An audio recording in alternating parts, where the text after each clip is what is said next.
for this Parliament. Jeremy Corbyn. Well, Mr Speaker, the Prime Minister cancelled the Cabinet meeting this morning. Presumably she's worried about I've got a majority there or not. But apparently many of her ministers are very upset, and I can't say as I blame them. At least a dozen were sent into TV and radio stations yesterday morning to deny the Prime Minister would pull the vote, before somebody helpfully phoned from Downing Street to pull them out of the studio to say the line had changed. This is an extraordinary way of not running a government. The Northern Ireland Secretary was quoted saying the UK must move on with Brexit or risk being riven with division, shortly before the Prime Minister decided not to move on with Brexit. This is the same Prime Minister who said hers was the best deal and indeed the only deal. So if that's the case, what is she doing today in Europe? Mr Speaker, this runaway Prime Minister is not even seeking to negotiate. She confirmed she's only seeking reassurances. Mr Speaker, our Prime Minister is traipsing around the continent in pursuit and search of warm words when she can get out of the car to hear them. I'd say it really is, Mr Speaker, if I may say so, the unspeakable in pursuit of the unwritten. A waste of time and a waste of public money. Because of her own unworkable red lines, the European Commission says it will not renegotiate with her. And the Prime Minister concedes she is not negotiating either. So what on earth is she doing, travelling from capital to capital in Europe? It can't be Christmas shopping, I'm sure that's not the case. So what on earth is she doing in Europe? But worse than that, Mr Speaker, it shows that once again she is simply not listening. I'm very grateful to the Right Honourable Member for giving way.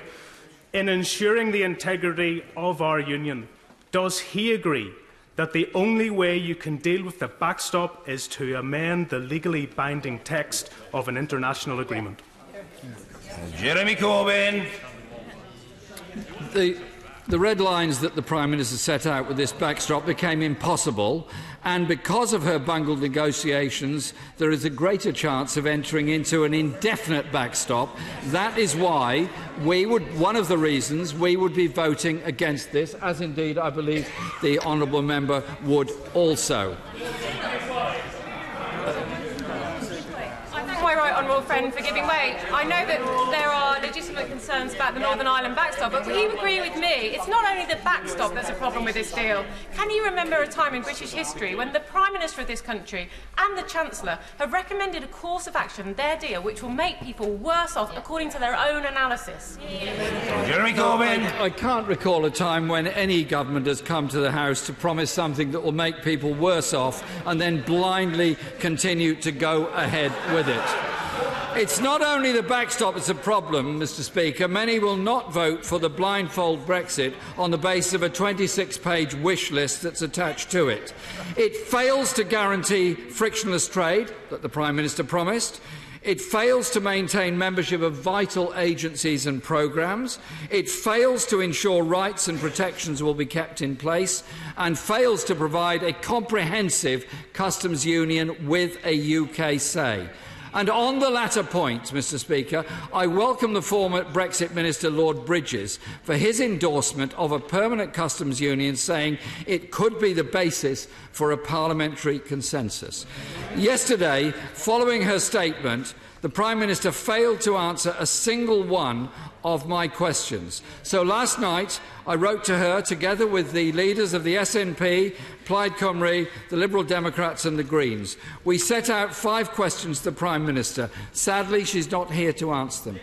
Therefore, Mr Speaker, when she returns from this strange stage-managed foray to Europe, I hope the Prime Minister will reply promptly to the 5 opposition parties who wrote to her. Because whilst she sends our country into a Brexit-induced paralysis, the coming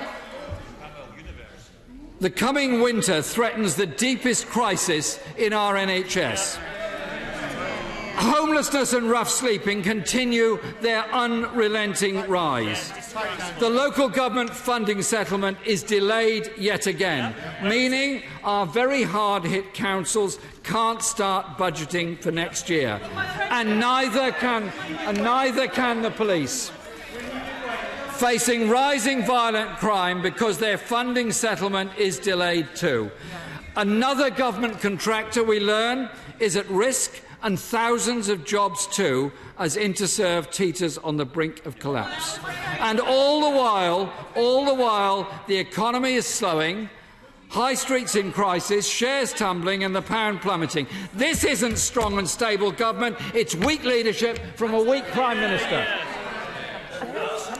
Thank you, Mr. Speaker, and I thank my honourable friend for giving way. Some people say talk of poverty and food banks is a distraction from Brexit. Given the impact on food prices, doesn't he think that actually it's the central issue? Jeremy Corbyn. Poverty is the central issue in this country. As the UN report pointed out, 14 million of our fellow citizens are living in poverty. More will be rough sleepers than for many, many years over this Christmas, and we have hundreds of thousands of children living in insecure temporary accommodation, many of them very hungry over this Christmas. That is not a good look, and we should be having a government that's concentrated on reducing the levels of poverty in this country. Would he agree with me that the 100,000 given to Facebook spent on Brexit advertising by the government could have been given to all of our constituencies to alleviate food poverty? Corbyn. Indeed, £100,000 would help a lot of food banks get more food in order that the hungry can get something to eat. Mr. Speaker, if the Prime Minister comes back with nothing more than warm words, then she must immediately put her deal to the House. No more delays, no more tricks. Let Parliament take control. If not, then, frankly, Mr. Speaker, she must go. We cannot tolerate delay any longer. With a legally enshrined exit date of the 29th of March 2019, just over 100 days away, we cannot allow this shambles to endure, and neither can we risk falling into a no deal. I thank my honourable friend for giving way. In addition to the force that was facing the country yesterday, one of the biggest consequences will be the impact it has on the 22,000 EU nationals living in my constituency. The settled scheme status is still being developed. The Home Office app for registration has been branded and absolute useless by academics. Does my honourable friend agree with me that the limbo facing this House will have great, distressing consequences for our EU nationals in our constituencies? I thank my friend for the intervention and compliment her on the work she does on behalf of her constituents. All of us represent EU nationals, some in greater numbers than others. We all know the horror and the stress that they've been through over the past 2.5 years. The stress where one partner comes from one part of Europe, the other from Britain, and the stress on those children is huge, which is why, straight after the referendum, on our behalf, Andy Burnham moved from this dispatch box a motion guaranteeing permanent rights of residence for all EU nationals. That was agreed on a non-binding motion. 2.5 years later, we still have not had that absolute legal certainty from this government of protection of those EU nationals. They deserve it, and we also need to recognise that they've made a massive contribution to our economy, to our way of life, to our health service and to all of our public services. We should thank them for it and assure them they have a permanent place in this country, whatever the outcome of these particular rounds of talks. Mr. Speaker, we will work across this House to prevent any further damage to our economy, to our international standing and to our democracy. So I say to the limited number of government backbenchers opposite, let Parliament have a say on this shabby deal. Let Parliament take back control of it, because this government has lost the ability to lead, the ability to negotiate and the ability to speak for this House in those negotiations. Question is, as on the order paper, I call the Minister for the Cabinet Office and the Chancellor of the Duchy of Lancaster, Mr David Lidington. Mr. Speaker, sir, the Right Honourable Gentleman, the Leader of the Opposition, spent most of his time in his speech attacking my right honourable friend, the Prime Minister, and I think it's perhaps worth reminding him and the House that in the last 2 months alone, my right honourable friend has spent more than 22 hours at this dispatch box making statements and answering questions from right honourable and honourable members in every corner of this House, predominantly about the question of EU exit and the deal which she negotiated. She has made, in that time alone, 6 full oral statements dedicated to that subject and opened the debate in this House on the 4th of December. Order. There will be plenty of opportunity for other honourable and right honourable members to speak in the debate and indeed to seek to intervene. But the Minister for the Cabinet Office must be heard.